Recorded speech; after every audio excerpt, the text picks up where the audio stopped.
السلام علیکم ورحمۃ اللہ وبرکاتہ۔ الحمد للہ رب العالمین والصلاة والسلام علی سید المرسلین، اما بعد فاعوذ باللہ من الشیطان الرجیم، بسم اللہ الرحمن الرحیم۔ برادران عزیز و معزز خواتین، آج کی اس نشست میں سورۃ الانفال کی آیت نمبر 58 سے آیت نمبر 61 تک تمام آیات کا ترجمہ تفسیر پیش کرنے کی سعادت حاصل کی جائے گی۔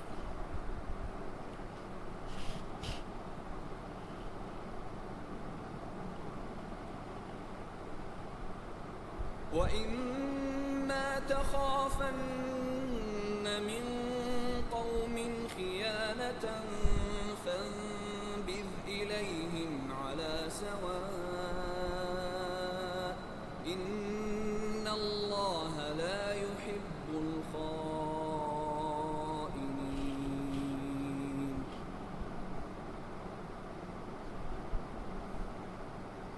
وَلَا يَحْسَبَنَّ الَّذِينَ كَفَرُوا سَبَقُوا إِنَّهُمْ لَا يُعْجِزُونَ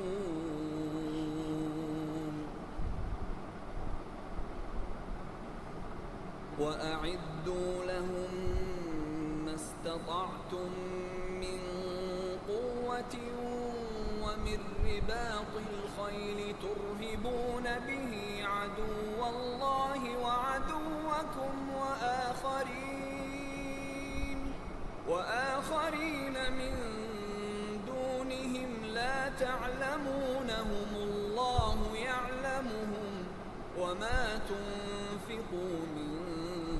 شيء في سبيل الله يوفى إليكم وأنتم لا تظلمون وإن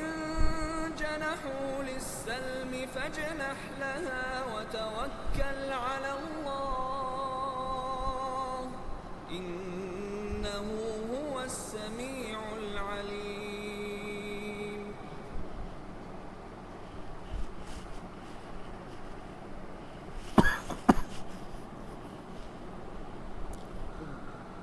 اور اگر تمہیں کسی قوم سے عہد شکنی کا اندیشہ ہو تو ان کا عہد ان کی طرف اس طرح پھینک دو کہ دونوں علم میں برابر ہوں، بے شک اللہ خیانت کرنے والوں کو پسند نہیں کرتا۔ اور اگر تمہیں کسی قوم سے عہد شکنی کا اندیشہ ہو، اس آیت میں عام مسلمانوں اور مسلم حکمرانوں سے خطاب ہے، اور آیت کا خلاصہ یہ ہے کہ معاہدے کے بعد جب کسی قوم کی طرف سے عہد شکنی کی علامات ظاہر ہوں تو عہد توڑنے کے لیے مسلمانوں کے امیر پر لازم ہے کہ انہیں بتا دے کہ آج کے بعد ہمارا تم سے معاہدہ ختم ہے، اور ان پر حملہ کرنے سے پہلے انہیں جنگ کی اطلاع دے دے تاکہ یہ اس قوم سے بدعہدی کرنے والا شمار نہ ہو۔ اور اگر ان کی عہد شکنی روز روشن کی طرح ظاہر ہو جائے تو عہد ختم ہونے اور جنگ کی اطلاع دینے کی ضرورت نہیں، بلکہ ڈائریکٹ ان پر حملہ کر دیا جائے۔ اس آیت سے واضح ہوا کہ دین اسلام میں عہد سے متعلق دی گئی تعلیم انتہائی شاندار ہے، اور کفار سے کیے ہوئے عہد کا بھی اسلام میں بہت لحاظ رکھا گیا ہے۔ یہاں کفار سے کیے گئے عہد کی پاسداری سے متعلق ایک حکایت بیان کی جائے گی۔ حضرت سلیم بن عامر رضی اللہ تعالیٰ عنہ فرماتے ہیں، امیر معاویہ رضی اللہ تعالیٰ عنہ اور رومیوں کے درمیان ایک معاہدہ تھا۔ امیر معاویہ ان شہروں کی طرف تشریف لے گئے تاکہ جب معاہدہ ختم ہو تو ان پر حملہ کر دے، لیکن اچانک ایک آدمی کو چوپائے یا گھوڑے پر دیکھا، وہ کہہ رہا تھا اللہ اکبر، عہد پورا کرو، عہد شکنی نہ کرو۔ کیا دیکھتے ہیں کہ یہ شخص حضرت عمرو بن عبسہ رضی اللہ تعالیٰ عنہ ہیں۔ امیر معاویہ نے ان سے اس کے بارے میں پوچھا تو انہوں نے بتایا کہ میں نے نبی اکرم صلی اللہ علیہ وسلم کو یہ ارشاد فرماتے ہوئے سنا، جس کا کسی قوم سے معاہدہ ہو تو وہ اس معاہدے کو نہ توڑے اور نہ بدلے جب تک کہ اس کی مدت ختم نہ ہو جائے، یا وہ برابری کی بنیاد پر اس کی طرف پھینک نہ دے۔ راوی فرماتے ہیں یہ سن کر امیر معاویہ لوگوں کو لے کر واپس لوٹا گئے۔ آیت نمبر 59 میں ارشاد ہے، اور ہرگز کافر یہ خیال نہ کریں کہ وہ ہاتھ سے نکل گئے ہیں، بے شک وہ اللہ کو عاجز نہیں کر سکتے۔ اور ہرگز کافر یہ خیال نہ کریں، یعنی جو کفار جنگ بدر سے بھاگ کر قتل اور قید سے بچ گئے اور مسلمانوں کے ہاتھ سے نکل گئے، وہ اپنے آپ کو ہماری قدرت اور پکڑ سے باہر نہ سمجھیں، ہم ہر طرح پکڑنے پر قادر ہیں۔ اس آیت میں ان لوگوں کے لیے بڑی عبرت ہے جو بیماری، مصیبت اور کوئی آفت آنے کی صورت میں تو اللہ تعالیٰ کی بارگاہ میں بڑی توبہ کرتے اور ساری زندگی گناہوں سے دور رہنے اور اطاعت و فرما برداری میں مصروف رہنے کا عہد کرتے ہیں، لیکن جب تندرست ہو جاتے اور مصیبت و آفت سے باہر نکل آتے ہیں تو ان کے دوبارہ وہی پرانے لچھن شروع ہو جاتے ہیں۔ انہیں یہ بات اچھی طرح یاد رکھ لینی چاہیے کہ وہ اللہ تعالیٰ کی قدرت اور پکڑ سے کسی صورت باہر نہیں نکل سکتے، کیونکہ اللہ تعالیٰ انہیں ہر حال میں اور ہر طرح سے پکڑنے پر قادر ہے۔ مسلمان ایسا اعتقاد تو یقیناً نہیں رکھتے، لیکن عمل کے معاملے میں بہرحال حالت بہتر نہیں۔ آیت نمبر 60 میں ارشاد ہے، اور ان کے لیے جتنی قوت ہو سکے تیار رکھو اور جتنے گھوڑے باندھ سکو، تاکہ اس تیاری کے ذریعے تم پر اللہ کے دشمنوں اور اپنے دشمنوں کو اور جو ان کے علاوہ ہیں انہیں ڈراؤ۔ تم انہیں نہیں جانتے اور اللہ انہیں جانتا ہے، اور تم جو کچھ اللہ کی راہ میں خرچ کرو گے تمہیں اس کا پورا بدلہ دیا جائے گا اور تم پر کوئی زیادتی نہیں کی جائے گی۔ اور ان کے لیے جتنی قوت ہو سکے تیار رکھو۔ اس آیت کریمہ میں قوت سے مراد یہ ہے کہ اصلاح اور آلات کی وہ تمام اقسام کہ جن کے ذریعے دشمن سے جنگ کے دوران قوت حاصل ہو۔ ایک قول یہ ہے کہ اس سے مراد قلعے اور پناہ گاہیں ہیں، اور ایک قول یہ ہے کہ اس سے مراد رمی یعنی تیر اندازی ہے۔ جیسا کہ مسلم شریف کی حدیث میں ہے کہ سید عالم صلی اللہ علیہ وسلم نے اس آیت کی تفسیر میں قوت کے معنی رمی یعنی تیر اندازی بتائے۔ فی زمانہ میزائل وغیرہ بھی اسی میں داخل ہوں گے۔ اس آیت سے 3 باتیں معلوم ہوئیں۔ ایک، جہاد کی تیاری بھی عبادت ہے، اور جہاد کی طرح حسب موقع یہ تیاری بھی فرض ہے، جیسے نماز کے لیے وضو ضروری ہے۔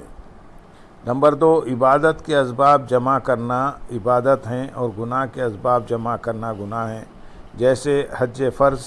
کے لیے سفر کرنا فرض ہے اور چوری کے لیے سفر کرنا حرام ہے۔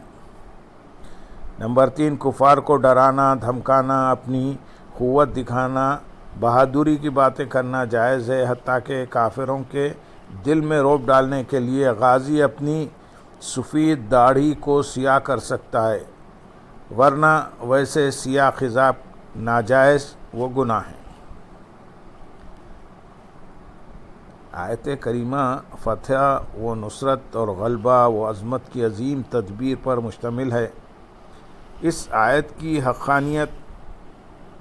سورج کی طرح روشن ہے۔ جیسے آج کے دور میں دیکھ لیں کہ جس ملک کے پاس طاقت و قوت اور اسلحہ و جنگی ساز و سامان کی کثرت ہے، اس کا بدترین دشمن بھی اس پر حملہ کرنے کی جرات نہیں کرتا، جبکہ کمزور ملک پر سب مل کر چڑھ دوڑنے کو تیار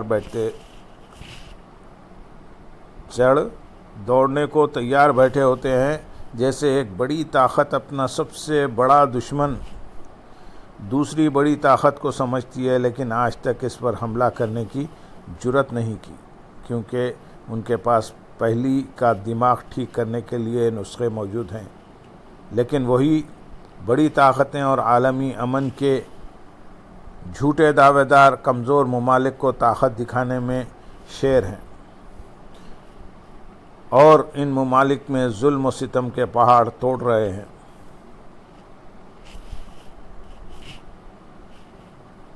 آیت کے اگلے حصے میں ارشاد ہے اور جو ان کے علاوہ ہیں، یہاں دوسرے لوگوں سے کون مراد ہیں؟ ان کے بارے میں مفسرین کا ایک قول یہ ہے کہ ان سے مراد بنو قریظ کے یہودی ہیں، اور ایک قول یہ ہے کہ اس سے مراد فارس کے مجوسی ہیں، اور ایک قول یہ ہے کہ اس سے مراد منافقین ہیں، اس لیے کہ اللہ تعالیٰ نے فرمایا لا تعلمونہم، تم انہیں نہیں جانتے کیونکہ وہ تمہارے ساتھ رہتے ہیں اور اپنی زبانوں سے لا الہ الا اللہ کہتے ہیں، جبکہ اللہ یعلمہم، اللہ انہیں جانتا ہے کہ وہ منافق ہیں۔ حضرت حسن بصری رحمۃ اللہ علیہ فرماتے ہیں اس سے مراد کافر جنات ہیں۔ آیت نمبر 61 میں ارشاد ہے اور اگر وہ صلاح کی طرف مائل ہوں تو تم بھی مائل ہو جاؤ، اور اللہ پر بھروسہ رکھو، بے شک وہی سننے والا جاننے والا ہے۔ اور اگر وہ صلاح کی طرف مائل ہوں تو تم بھی مائل ہو جاؤ۔ اس سے پہلی آیت میں اللہ تعالیٰ نے اپنے مومن بندوں کو دشمنوں کے مقابلے میں قوت کی تیاری، انہیں خوفزدہ کرنے کا سامان کرنے کا حکم دیا، اور اس آیت میں یہ حکم دیا کہ اگر وہ صلح کی طرف مائل ہوں اور صلح کی درخواست کریں تو ان کی صلح قبول کر لو۔ اس آیت میں کفار سے صلح کا ذکر ہوا، اس مناسبت سے یہاں ہم صلح سے متعلق 3 مسائل بیان کریں گے۔ نمبر 1، اگر صلح مسلمانوں کے حق میں بہتر ہو تو صلح کرنا جائز ہے، اگرچہ مال لے کر یا دے کر صلح کی جائے، اور صلح کے بعد اگر مصلحت صلح توڑنے میں ہو تو توڑ دیں، مگر یہ ضروری ہے کہ پہلے انہیں اس کی اطلاع کر دیں، اور اطلاع کے بعد فوراً جنگ شروع نہ کریں، بلکہ اتنی مہلت دیں کہ کافر بادشاہ اپنے تمام ممالک میں اس خبر کو پہنچا سکے۔ یہ اس صورت میں ہے کہ صلح میں کوئی مدت معین نہ کی گئی ہو، اور اگر مدت معین کی گئی ہو تو مدت پوری ہونے پر اطلاع دینے کی کچھ حاجت نہیں۔ نمبر 2، جس مشرک سے معاہدہ کیا جائے وہ مشرکین عرب میں سے نہ ہو، کیونکہ عرب کے مشرکین سے صرف اسلام قبول کیا جائے گا یا جنگ۔ نمبر 3، مرتد ہونے والوں سے صرف اسلام قبول کیا جائے یا ان سے جنگ کی جائے گی، ان سے نہ صلح جائز ہے اور نہ جزیہ لینا جائز ہے۔ اللہم صلی علی سیدنا محمد وعلی آل سیدنا محمد وبارک وسلم، وآخر دعوانا ان الحمدللہ رب العالمین۔ سبحان رب